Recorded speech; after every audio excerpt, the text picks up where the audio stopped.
Sit back, relax, and tune in to the segment that covers the latest stories of God's goodness. This is the Parable Podcast.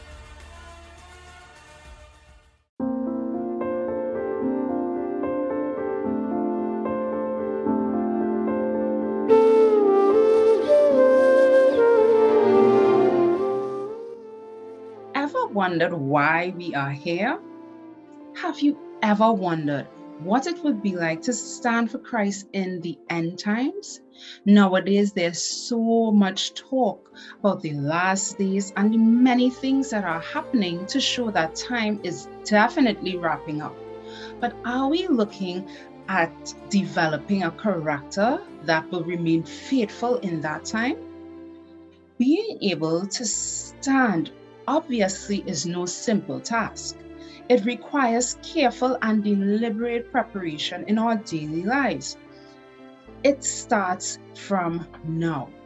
It includes and involves trusting God implicitly, no matter what the circumstances. We can choose to look to God, to follow Him, and to stand for Him. You know, this makes me think of a true story in the Bible which happened a long time ago.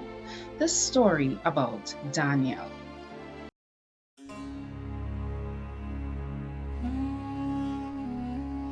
My name is Daniel. I was born in Judah, in the land of Israel. During that time, when I was really little, we had a good king, King Josiah, who chose to have a relationship with God and wanted to obey Him. Because of this, things in the land were peaceful and God blessed us. But when I grew up a little older, the good king died, and his son was named king. King Jehoiakim was not like his father. He chose to do evil in the sight of God. Because of this, our land was taken into captivity by the king of Babylon. Now, in a strange and dangerous land, they were taken away from their families, not knowing if they were alive or dead. Obviously, Daniel must have felt very alone and even unsure. He didn't know what was going to happen, but Daniel trusted that God would protect. In Babylon, they sought to disorient them and wanted them to forget all about their homeland. They sought to change their names. They wanted to change how they worshipped, and they even changed their language and education.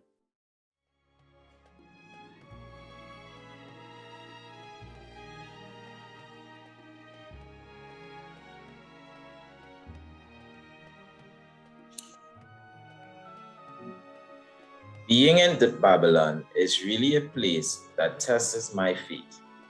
One of the first things that I noticed is that the king's meat was not prepared properly and the drinks were sacrificed to pagan idols. I knew that eating this would be disobeying God, and I decided I was not going to defile myself. After convincing the overseer to feed me God's diet for 10 days, God was able to prove that my three friends and I were healthier and stronger than the others.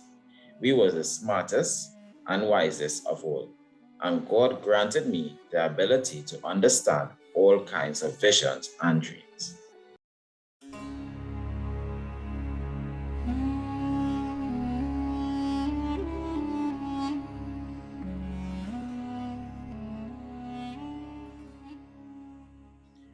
God definitely used me in Babylon, and I always ensured that others knew that it was God in heaven who deserved all of the glory and praise. From recalling forgotten dreams and giving the prophetic interpretation to King Nebuchadnezzar, to saving all of the wise men from death, to even becoming a ruler over an entire province in Babylon, I did not forget to worship God above.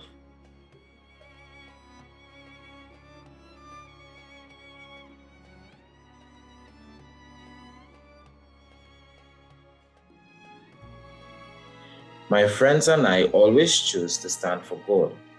Those three were able to stand before all of the Babylon and not worship any idols.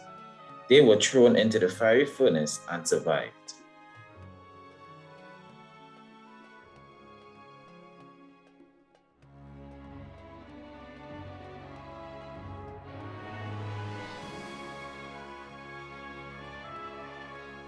When a king decided to desecrate the vessel of God, God used me to reveal the writing on the wall, which was a warning of the soon demise of that empire.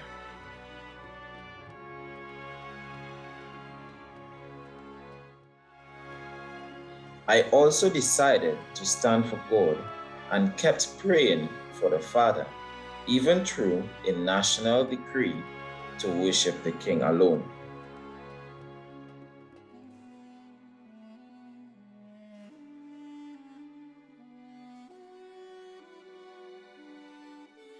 Though thrown into the lion's den, God protected me and used me as a witness. Daniel faced some serious challenges in his life, but Daniel chose to trust in his Father. And he decided to obey him no matter what, because he knew that God delivers and rescues. His life was one of prayer, service, and dedication, even when he faced some life and death situations. One day, God is going to send someone, his only begotten Son, Jesus Christ, to deliver us and rescue his people from something even bigger than what Daniel had been rescued from. That's a rescue I'm sure we won't want to miss. Let's choose to have a relationship with God now so we can have that relationship forever. This is a dare that I want you to do. Dare to be a Daniel.